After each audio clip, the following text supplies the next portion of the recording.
Allies and adversaries, how inner polarity extends into social life. Once inner polarity has been established, it becomes evident that constructive and destructive forces do not operate in isolation. These forces do not remain confined to the interior life of the individual. They seek expression, reinforcement, and continuity beyond the self. Apparently, these two forces, constructive and destructive, have collaborators and companions. No human being walks the path of life alone, and no moral orientation unfolds without reinforcement. Inner inclinations seek confirmation, strength, and momentum through relationships, environments, and collective influence.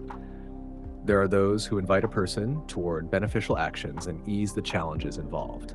Whether through moral encouragement, financial assistance, practical support, or sincere counsel, they contribute to one's ability to act in ways that benefit humanity. These are the allies of constructive development.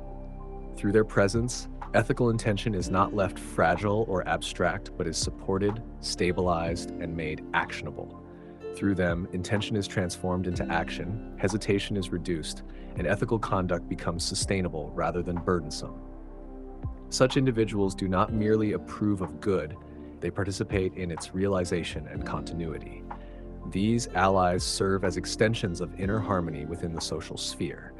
They remind the individual of purpose when fatigue sets in, reinforce clarity when doubt arises, and help carry responsibility when its weight becomes heavy. In this way, constructive forces find durability and reach beyond the limits of individual strength. In contrast, those who assist in inappropriate, unethical, or manipulative actions, especially actions that burden others, violate moral or social order, or erode individual and collective well-being, are aligned with destructive forces driven by the ego and its boundless desires. At times, this assistance is overt, appearing as direct encouragement toward wrongdoing. At other times, it is subtle, cloaked in rationalization, peer pressure, misplaced loyalty, or the promise of convenience and gain. Such alliances do not always announce themselves as harmful. Often they present themselves as pragmatic, harmless, or even necessary. Yet their defining trait lies in the direction they reinforce. They strengthen egoic impulses, amplify desire, and dull the voice of accountability.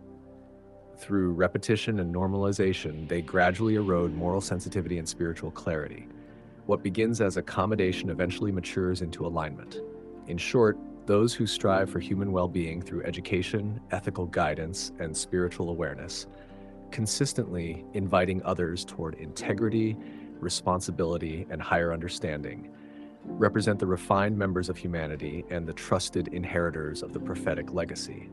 Their influence elevates rather than exploits, clarifies rather than confuses, and strengthens conscience rather than numbing it.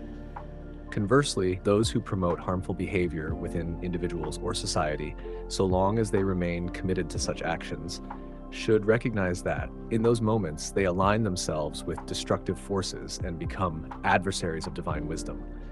Even if outwardly they wear the garb of piety or claim titles of faith, their actions reveal deeper allegiances. About such influences, God says, "They whisper into the hearts of people." This whispering does not operate only in isolation within the individual psyche.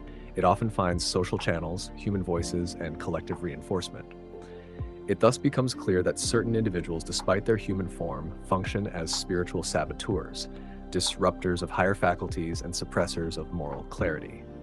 Some, in their extreme deviation, even wage intellectual or physical conflict against the people of truth. These are the intimate allies of Satan. As the Quran states, "Indeed, the devils whisper to their allies to dispute with you." Just as among humanity, there exist people of elevated spiritual rank, prophets, sages, scholars, and ethically grounded individuals who dedicate their voice, resources, and lives to the dissemination of divine guidance, so too within the ranks of those aligned with destructive energy among both humans and unseen beings, there exist categories and hierarchies distinguished by cunning, manipulation, and strategic deception. Not all allies operate with equal intensity, yet all participate in reinforcing a shared direction. From the ongoing clash between these two forces, constructive and destructive, the dynamics of human life continue to unfold. This enduring tension produces both the bitter and the sweet experiences of existence. Life's trials, achievements, failures, and transformations all emerge within this field of opposition. The ultimate worth of life is revealed not by neutrality, but by what one chooses to cultivate, constructive contribution or harmful indulgence. Therefore, it is not enough to desire goodness in isolation. One must also discern the forces that reinforce or undermine that desire. When inner conflict or spiritual chaos arises, it becomes essential to identify the source of these impulses. Why do they appear? Why do they exert such pull? Only by recognizing whether an impulse arises from higher inner alignment or is fueled by destructive external influence can one meaningfully resist distortion and restore balance. Thus, the struggle described in the previous chapter now becomes visible in social reality.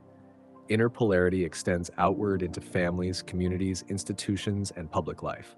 The battlefield of the soul does not remain hidden within. It manifests wherever human beings gather, cooperate, and act together. Recognizing allies, therefore, is not a peripheral ethical task. It is the continuation of the same moral struggle, expressed through relationships, responsibility, and shared consequence.